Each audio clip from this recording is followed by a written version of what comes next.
ಪೈಥಾನಲ್ಲಿ lists ಗೊತ್ತಿಲ್ಲ ಅಂತಂದರೆ almost Python ಗೊತ್ತಿಲ್ಲ ಅಂತಲೇ ಹೇಳ್ಬೋದು. ಹೌದು, ನಾನು ಡೈರೆಕ್ಟಾಗಿ ಒಂದು ಕ್ವಶನ್ ಕೇಳ್ತೀನಿ ನಿಮಗೆ. A = 1, 2, 3. ನೋಡಿ, ಇದು ಒಂದು ಲಿಸ್ಟ್ ಆಯಿತಾ. ಇದರಲ್ಲಿ A0 = 100. ಆದರೆ ಪ್ರಿಂಟ್ A. ಸೊ ಇದ್ರ ಔಟ್ಪುಟ್ ಏನು ಬರುತ್ತೆ? ಚೇಂಜ್ ಆಗತ್ತಾ? ಅಂದರೆ ಇಲ್ಲಿ ಎ ಅನ್ನೋದು 1, 2, 3 ಪ್ರಿಂಟ್ ಮಾಡತ್ತಾ, ಇಲ್ಲಾಂದರೆ 100, 2, 3 ಪ್ರಿಂಟ್ ಮಾಡತ್ತಾ? ಸೊ ವಿಡಿಯೋ ಕಂಪ್ಲೀಟಾಗಿ ನೋಡಿ, ಲಿಸ್ಟ್ ಕಾನ್ಸೆಪ್ಟ್ ನಿಮಗೆ ಫುಲ್ ಕ್ಲಿಯರ್ ಆಗಿ ಅರ್ಥ ಆಗತ್ತೆ. First of all basic question, list ಅಂದರೆ ಏನು? ಓಕೆ, ಲಿಸ್ಟ್ ಅಂದರೆ ಒಂದು ವೇರಿಯೇಬಲ್ ಅಲ್ಲಿ ನಾವು ಮಲ್ಟಿಪಲ್ ವ್ಯಾಲ್ಯೂಸ್ನ ಸ್ಟೋರ್ ಮಾಡೋದು. ಎಕ್ಸಾಂಪಲ್ ಇಲ್ಲಿ ನೋಡಿ, A = 1, 2,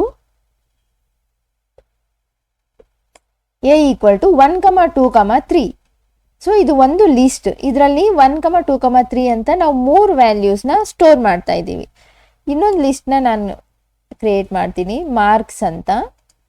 ಓಕೆ, ಇದರಲ್ಲಿ 90, 78, 50, 67. ಸೊ ಇದು ಕೂಡ ಒಂದು ಲಿಸ್ಟ್. ಮಾರ್ಕ್ಸ್ ಅನ್ನೋದು ಒಂದು ಲಿಸ್ಟ್.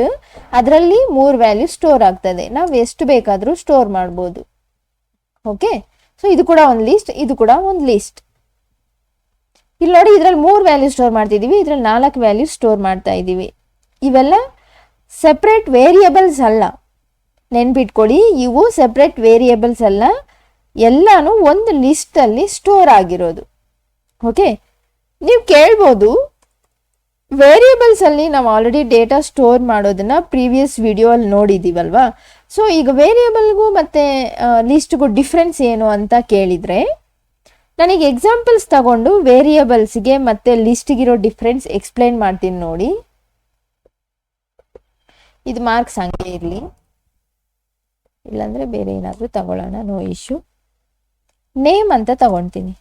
ನೇಮ್ = ಗೀತಾ, ಹೌದಲ್ವಾ. Next age = 30. ಇವೆರಡು ಸೆಪ್ರೇಟ್ ವೇರಿಯೇಬಲ್ಸ್. ನೇಮ್ ಅನ್ನೋ ವೇರಿಯೇಬಲ್ ಅಲ್ಲಿ ಗೀತಾ ಅನ್ನೋ ಸ್ಟ್ರಿಂಗ್ ವ್ಯಾಲ್ಯೂ ಸ್ಟೋರ್ ಮಾಡ್ತಿದ್ದೀವಿ. ಏಜ್ ಅನ್ನೋ ವೇರಿಯೇಬಲ್ ಅಲ್ಲಿ 30 ಅನ್ನೋ ಇಂಟಿಜರ್ ವ್ಯಾಲ್ಯೂ ಸ್ಟೋರ್ ಮಾಡ್ತಾ ಇದ್ದೀವಿ. ಸೊ ವೇರಿಯೇಬಲ್ಸ್ ಬಗ್ಗೆ ನಮ್ಗೆ ಆಲ್ರೆಡಿ ಗೊತ್ತಿದೆ. ಬಟ್ ಲಿಸ್ಟ್ ಅಂದ್ರೆ ಏನಪ್ಪ ಅಂತಂದ್ರೆ ನೋಡಿ, ಡೇಟಾ = ಗೀತಾ, 30, ಟ್ರೂ, ಇನ್ನು ಏನಾದರೂ B, okay, or engineer. So ಇಲ್ಲಿ ನೋಡಿ, ನೇಮ್ ವೇರಿಯೇಬಲ್, ಏಜ್ ಅನ್ನೋದು ಒಂದು ವೇರಿಯೇಬಲ್, ಡೇಟಾ ಅನ್ನೋದು ಒಂದು ಲಿಸ್ಟ್. ಅಂದರೆ ಇಲ್ಲೇ ನಿಮ್ಗೆ ಡಿಫ್ರೆನ್ಸ್ ಗೊತ್ತಾಗ್ತಿದೆ. ನಾವು ಸಿಂಗಲ್ ವ್ಯಾಲ್ಯೂನ ಸ್ಟೋರ್ ಮಾಡೋದು ವೇರಿಯೇಬಲ್ ಅಲ್ಲಿ, ಮಲ್ಟಿಪಲ್ ವ್ಯಾಲ್ಯೂಸ್ನ ಸ್ಟೋರ್ ಮಾಡೋದು ವೇರಿಯೇಬಲ್ ಅಲ್ಲಿ, ಸಾರಿ ಲಿಸ್ಟ್ ಅಲ್ಲಿ. ಅರ್ಥ ಆಯ್ತಲ್ವಾ? ಸೊ ಇದು ವೇರಿಯೇಬಲ್, ನೇಮ್ ಮತ್ತು ಏಜ್ ಸಿಂಗಲ್ ವ್ಯಾಲ್ಯೂ ಸ್ಟೋರ್ ಮಾಡುತ್ತೆ, ಲಿಸ್ಟ್ ಮಲ್ಟಿಪಲ್ ವ್ಯಾಲ್ಯೂ ಸ್ಟೋರ್ ಮಾಡುತ್ತೆ. ಹಾಗೆ ಡಿಫ್ರೆಂಟ್ ಡೇಟಾ ಟೈಪ್ಸ್, ಇಲ್ಲಿ ನೋಡಿ ಸ್ಟ್ರಿಂಗ್ ಮಾತ್ರ ಸ್ಟೋರ್ ಆಗ್ತಿದೆ, ಇಂಟಿಜರ್ ಮಾತ್ರ. ಇಲ್ಲಿ ಸ್ಟ್ರಿಂಗ್, ಇಂಟಿಜರ್, ಬೂಲಿಯನ್ ವ್ಯಾಲ್ಯೂ ಮತ್ತೆ ಸ್ಟ್ರಿಂಗ್, ಈ ಥರ ಡಿಫ್ರೆಂಟ್ ಡೇಟಾ ಟೈಪ್ಸ್ ಕೂಡ ಸ್ಟೋರ್ ಮಾಡ್ಬೋದು ಲಿಸ್ಟಲ್ಲಿ. ಸೊ ನಿಮ್ಗೆ ಲಿಸ್ಟ್ಗೂ ವೇರಿಯೇಬಲ್ಗೂ ಡಿಫ್ರೆನ್ಸ್ ಅರ್ಥ ಆಗಿದೆ ಅಂತ ನಾನು ಅರ್ಥ ಮಾಡ್ಕೋತೀನಿ. ನೆಕ್ಸ್ಟ್ ಲಿಸ್ಟ್ ಸ್ಟ್ರಕ್ಚರ್ ಹೇಗಿರತ್ತೆ ಅಂತ ನೋಡೋಣ. ನಾನು ಆಲ್ರೆಡಿ ಹೇಳ್ದಂಗೆ ಇದು ಒಂದು ಲಿಸ್ಟ್, ಆಯ್ತಾ. ಲಿಸ್ಟ್ ಯಾವಾಗಲೂ ಸ್ಕ್ವೇರ್ ಬ್ರಾಕೆಟ್ಸ್ ಅಲ್ಲೇ, ಇಲ್ಲಿ ನೋಡಿ ಸ್ಕ್ವೇರ್ ಬ್ರಾಕೆಟ್ಸ್ ಅಲ್ಲೇನೆ ಎನ್ಕ್ಲೋಸ್ ಆಗಿರಬೇಕು. ಓಕೆ, ಮತ್ತೆ ಕಾಮ ಸೆಪ್ರೇಟೆಡ್ ವ್ಯಾಲ್ಯೂಸ್ ಇರಬೇಕು. ಇಲ್ಲಿ ನೋಡಿ ಗೀತಾ, 30, ಟ್ರೂ, ಅಂದರೆ ಸ್ಕ್ವೇರ್ ಬ್ರಾಕೆಟ್ ಅಲ್ಲಿ ಎನ್ಕ್ಲೋಸ್ ಆಗಿರಬೇಕು, ಕಾಮ ಸೆಪ್ರೇಟೆಡ್ ವ್ಯಾಲ್ಯೂಸ್ ಆಗಿರಬೇಕು. ಮತ್ತೆ ಇನ್ನೊಂದು ಇಂಪಾರ್ಟೆಂಟ್ ಪಾಯಿಂಟ್ ಏನಪ್ಪ ಅಂತಂದ್ರೆ, ಇಂಡೆಕ್ಸಿಂಗ್ ಆಲ್ವೇಸ್ ಸ್ಟಾರ್ಟ್ಸ್ ಫ್ರಮ್ 0. ಅಂದರೆ ಗೀತಾ ಅನ್ನೋದು ಇಲ್ಲಿ ಇಂಡೆಕ್ಸಿಂಗ್ ಅಂದರೆ ಪೊಸಿಷನ್ ಅಂತ ಅರ್ಥ. ಸೊ ಗೀತಾ ಅನ್ನೋದು 0 ಪೊಸಿಷನಲ್ಲಿ, 30 ಅನ್ನೋದು 1 ಪೊಸಿಷನಲ್ಲಿ, ಟ್ರೂ ಅನ್ನೋದು 2 ಪೊಸಿಷನಲ್ಲಿ, ಇಂಜಿನಿಯರ್ ಅನ್ನೋದು 3 ಪೊಸಿಷನಲ್ಲಿ ಇರುತ್ತೆ. ಇಂಡೆಕ್ಸಿಂಗ್ ಪ್ರಿಂಟ್ ಮಾಡಿ ನೋಡೋಣ. ನೋಡ್ರಿ, print data of 0. Okay, print data of 2. So 0 ಮತ್ತೆ 2 ಪ್ರಿಂಟ್ ಮಾಡ್ತಾ ಇದ್ದೀವಿ. 0 ಅಂದ್ರೆ ಗೀತಾ, 2 ಅಂದ್ರೆ ಟ್ರೂ, ಇಲ್ಲಾಂದ್ರೆ 3ನೇ ಪ್ರಿಂಟ್ ಮಾಡೋಣ. ನಾನೀಗ ರನ್ ಮಾಡ್ತೀನಿ ನೋಡಿ ಈ program. py script name list.py ಅಂತ ಇದೆ. ಸೊ ನೀವು ನೋಡ್ಬೋದು ಇಲ್ಲಿ ಪ್ರಿಂಟ್ ಡೇಟಾ ಅನ್ನೋದು ಇಲ್ಲಿ ಲಿಸ್ಟ್, 0 ಅಂದ್ರೆ Geeta, print data of 3 position ಅಲ್ಲಿ ಇರೋದು ಇಂಜಿನಿಯರ್. ಸೊ ಗೀತಾ ಇಂಜಿನಿಯರ್ ಅಂತ ಪ್ರಿಂಟ್ ಆಗಿದೆ. ಸೊ ಇಲ್ಲಿ ನಿಮ್ಗೆ ಇಂಡೆಕ್ಸಿಂಗ್ ಅರ್ಥ ಆಯ್ತಲ್ವಾ? ಸೊ 0 1 2 3. ಓಕೆ, ಸೊ ನಿಮ್ಗೆ ಇಂಡೆಕ್ಸಿಂಗ್ ಅರ್ಥ ಆಯ್ತು, ಲಿಸ್ಟ್ ಸ್ಟ್ರಕ್ಚರ್ ಅರ್ಥ ಆಯ್ತು. ಈಗ ಇಲ್ಲಿ ತುಂಬಾ ಜನ ಮಿಸ್ಟೇಕ್ ಮಾಡ್ತಾರೆ ಬಿಗಿನರ್ಸ್, ಅಂದ್ರೆ ಇಂಡೆಕ್ಸ್ 1 ಇಂದ ಸ್ಟಾರ್ಟ್ ಮಾಡ್ಬಿಡ್ತಾರೆ, ಅದು ರಾಂಗ್ ಆಗತ್ತೆ. Always starts from 0. ಅರ್ಥ ಆಯ್ತಾ? ನೆಕ್ಸ್ಟ್ ನಾವು ಲಿಸ್ಟ್ ನ ಮಾಡಿಫೈ ಮಾಡಿ ನೋಡೋಣ. ನಾನೇನ್ ತಗೊಳ್ತೀನಿ ಇಲ್ಲಿ, ನೇಮ್ಸ್ ಅಂತ ತಗೊಳ್ತೀನಿ. ಗೀತಾ, ರಾಕೇಶ್, ಮಣಿ ಅಂತ ಕೊಡ್ತೇನೆ. ಮಣಿ ಸ್ಟ್ರಿಂಗ್ ಅಲ್ವಾ, so it should be double quotes.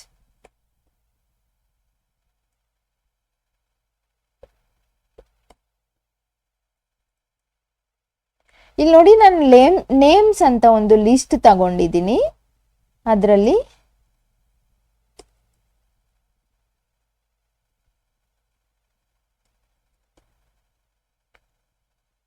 ಮೂರು ಹೆಸರನ್ನ ಸೇವ್ ಮಾಡ್ತಾ ಇದ್ದೀನಿ. ಗೀತಾ, ರಾಕೇಶ್, ಮಣಿ ಅಂತ ಸೇವ್ ಮಾಡ್ತಾ ಇದ್ದೀನಿ. ನಾನು ಈಗ ಪ್ರಿಂಟ್ ಮಾಡಿದ್ರೆ 3 ಪ್ರಿಂಟ್ ಆಗತ್ತೆ. ಓಕೆ, ಇಲ್ಲಿ ಲಿಸ್ಟ್ ನ ಮಾಡಿಫೈ ಮಾಡ್ಬೋದು ನಾವು. ಅಂದ್ರೆ ಗೀತಾ ಪ್ಲೇಸ್ ಅಲ್ಲಿ ನಾನು ಏನ್ ಮಾಡ್ತೀನಪ್ಪ ಅಂತಂದ್ರೆ ನೇಮ್ಸ್ ಆಫ್ 0 ಅಂದ್ರೆ ಗೀತಾ ಬದಲಿಗೆ ಗೀತಾ ಎಸ್ ಅಂತ ಕೊಡ್ತೀನಿ. ಸೊ ಈಗ ಮೊದಲು ಗೀತಾ ಅಂತ ಇದೆ, ನೇಮ್ಸ್ ಆಫ್ 0 ಅಂದ್ರೆ ಫಸ್ಟ್ 0 ಪೊಸಿಷನ್ ಅಲ್ಲಿ ಗೀತಾ ಅಂತ ಇದೆ. ಸೊ ಅದನ್ನ ಗೀತಾ ಎಸ್ ಅಂತ ಮಾಡಬೇಕು, ಮತ್ತೆ ಪ್ರಿಂಟ್ ಮಾಡಬೇಕು. ಅಪ್ಡೇಟ್ ಮಾಡಿದ್ದ ವ್ಯಾಲ್ಯೂನ ಪ್ರಿಂಟ್ ಮಾಡಬೇಕು. ರನ್ ಮಾಡಿ ನೋಡೋಣ.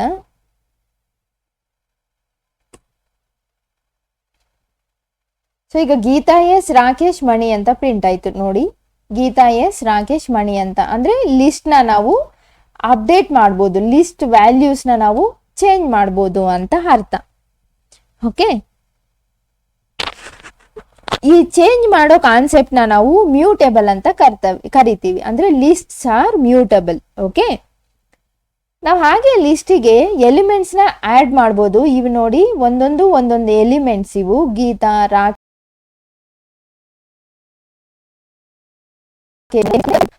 ಆಡ್ ಮಾಡ್ಬೋದು, ರಿಮೂವ್ ಕೂಡ ಮಾಡ್ಬೋದು ಈ ಲಿಸ್ಟ್ ಇಂದ. ನೋಡೋಣ ಹೇಗೆ ಅಂತ. ಫಸ್ಟ್ ನಾನು ಆಡ್ ಮಾಡೋದು ನೋಡೋಣ.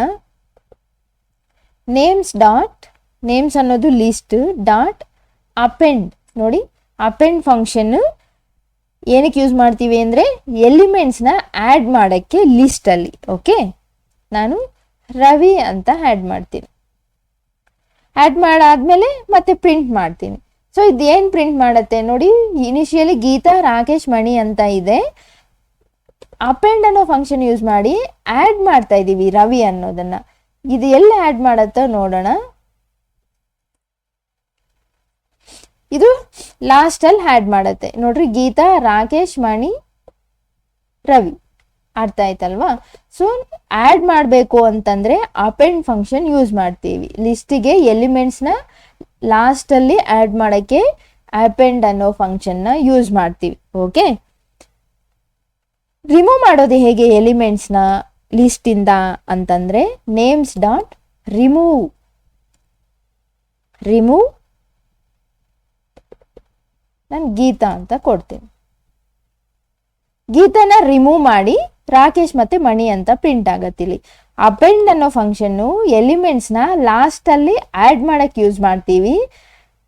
ಎಲಿಮೆಂಟ್ಸ್ನ ರಿಮೂವ್ ಮಾಡೋಕ್ಕೆ ಅಂದರೆ ಸ್ಪೆಸಿಫಿಕ್ ವ್ಯಾಲ್ಯೂ ರಿಮೂವ್ ಮಾಡೋಕ್ಕೆ ರಿಮೂವ್ ಅನ್ನೋ ಫಂಕ್ಷನ್ ಯೂಸ್ ಮಾಡ್ತೀವಿ. ರನ್ ಮಾಡಿ ನೋಡೋಣ.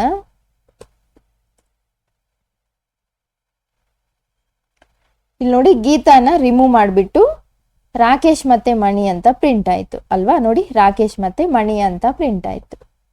ಓಕೆ, ಸೊ ನಿಮ್ಗೆ ಅಪೆಂಡ್ ಗೊತ್ತಾಯಿತು, ಆ್ಯಡ್ ಮಾಡೋಕ್ಕೆ ಲಾಸ್ಟಲ್ಲಿ ರಿಮೂವ್ ಸ್ಪೆಸಿಫಿಕ್ ವ್ಯಾಲ್ಯೂಸ್ನ ರಿಮೂವ್ ಮಾಡೋಕ್ಕೆ. ಇನ್ನೂ ಒಂದು ಪಾಪ್ ಅನ್ನೋ ಫಂಕ್ಷನ್ ಇದೆ. ಪಾಪ್ ಅಂದರೆ POP ಪಾಪ್. ಇದೇನು ಮಾಡುತ್ತೆ? ಲಾಸ್ಟ್ ಐಟಮ್ನ ರಿಮೂವ್ ಮಾಡುತ್ತೆ. ಈ ಲಿಸ್ಟಲ್ಲಿ ಲಾಸ್ಟ್ ಐಟಮ್ ಯಾವ್ದಿರುತ್ತೆ? ಇಲ್ಲಿ ಮಣಿ ಅಂತ ಇದೆ ಅಲ್ವಾ? ಸೊ ಇದನ್ನ ರಿಮೂವ್ ಮಾಡಿ ಪ್ರಿಂಟ್ ಮಾಡುತ್ತೆ. ನೀವು ನೋಡ್ಬೋದು ಇಲ್ಲಿ. ಸೊ ಇಲ್ಲಿ ಗೀತಾ ಮತ್ತು ರಾಕೇಶ್ ಮಾತ್ರ ಪ್ರಿಂಟ್ ಆಗ್ತಾ ಇದೆ. ಅಂದರೆ ಪಾಪ್ ಫಂಕ್ಷನ್ ಯೂಸ್ ಮಾಡಿ ಲಾಸ್ಟ್ ಎಲಿಮೆಂಟ್ನ ರಿಮೂವ್ ಮಾಡ್ತಾ ಇದ್ದೀವಿ. ಅರ್ಥ ಆಯ್ತಲ್ವಾ? ಒಂದು ರಿಯಲ್ ಲೈಫ್ ಎಕ್ಸಾಂಪಲ್ ನೋಡೋಣ. ನಾನು ಮಾರ್ಕ್ಸ್ ಅಂತ ಒಂದು ಲಿಸ್ಟ್ ತಗೋತೀನಿ. ಅದರಲ್ಲಿ ಒಂದಷ್ಟು ಮಾರ್ಕ್ಸ್ ಸೇವ್ ಮಾಡೋಣ. Okay,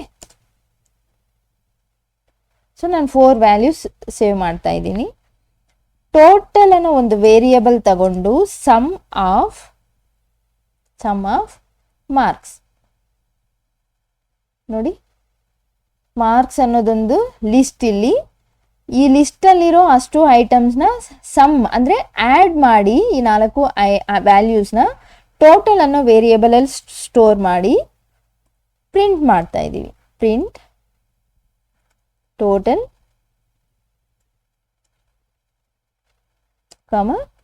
total.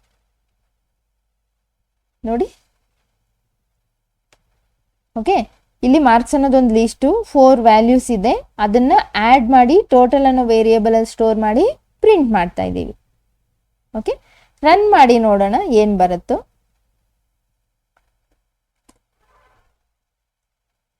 ನೀವು ನೋಡ್ಬೋದು ಇಲ್ಲಿ 80, 89, 56, 46 ಎಲ್ಲನೂ ಆ್ಯಡ್ ಮಾಡಿದರೆ 271 ಬರುತ್ತೆ total. So sum function use ಮಾಡಿ ಲಿಸ್ಟಲ್ಲಿರೋ ವ್ಯಾಲ್ಯೂಸ್ನ ಆ್ಯಡ್ ಮಾಡ್ಬೋದು. ಸೊ ಇದನ್ನ ಸ್ಟೂಡೆಂಟ್ಸ್ ಮಾರ್ಕ್ಸ್ನ ಕ್ಯಾಲ್ಕುಲೇಟ್ ಮಾಡೋಕ್ಕೆ ಯೂಸ್ ಮಾಡ್ತಾರೆ ಲಿಸ್ಟ್ಸ್. ಓಕೆ, ಸೊ ನಿಮ್ಗೀಗ ಲಿಸ್ಟಲ್ಲಿ ಲಿಸ್ಟ್ ಅಂದರೆ ಏನು, ಲಿಸ್ಟ್ ಸ್ಟ್ರಕ್ಚರ್ ಯಾವ ಥರ ಇರುತ್ತೆ, ಲಿಸ್ಟಿಗೆ ಐಟಮ್ಸ್ನ ಆ್ಯಡ್ ಮಾಡೋದಾಗೆ, ಲಿಸ್ಟಿಂದ ಎಲಿಮೆಂಟ್ಸ್ನ ಅಥವಾ ಐಟಮ್ಸ್ನ ರಿಮೂವ್ ಮಾಡೋದು ಹೇಗೆ, ಅಪೆಂಡ್ ಫಂಕ್ಷನ್ ಏನಕ್ಕೆ, ರಿಮೂವ್ ಫಂಕ್ಷನ್ ಏನಕ್ಕೆ, ಪಾಪ್ ಫಂಕ್ಷನ್ ಏನಕ್ಕೆ, ಸೊ ಎಲ್ಲ ಅರ್ಥ ಆಯಿತು ಅಂತ ಅಂದ್ಕೊಂಡಿದ್ದೀನಿ. ಸೊ ನಿಮ್ಗೇನಾದರೂ ಡೌಟ್ಸ್ ಇದ್ದರೆ ಲಿಸ್ಟಲ್ಲಿ ಕಮೆಂಟ್ ಸೆಕ್ಷನಲ್ಲಿ ಕಮೆಂಟ್ ಮಾಡಿ, ಕ್ಲಿಯರ್ ಮಾಡ್ತೀನಿ. ನೆಕ್ಸ್ಟ್ ವಿಡಿಯೋಲ್ಲಿ ನಾವು ಟಪಲ್ ಲಿಸ್ಟ್ ಥರನೇ ಇನ್ನೊಂದು ಡೇಟಾ ಸ್ಟ್ರಕ್ಚರ್ ಪೈಥಾನಲ್ಲಿ ಟಪಲ್ ಇದೆ, ಮತ್ತು ಸೆಟ್ ಡಿಕ್ಷನರಿ, ಈ ಥರ 4ರಲ್ಲಿ ಇವತ್ತು ಲಿಸ್ಟ್ ಆಗಿದೆ. ಟಪಲ್, ಸೆಟ್ ಮತ್ತು ಡಿಕ್ಷನರಿ ನೆಕ್ಸ್ಟ್ ಕ್ಲಾಸಲ್ಲಿ ನೋಡೋಣ. ಫುಲ್ ಪೈಥಾನ್ ಕೋರ್ಸಿಗೆ ನನ್ನ ಚಾನಲ್ನ ಸಬ್ಸ್ಕ್ರೈಬ್ ಮಾಡಿ, ಫಾಲೋ ಮಾಡಿ. Thank you.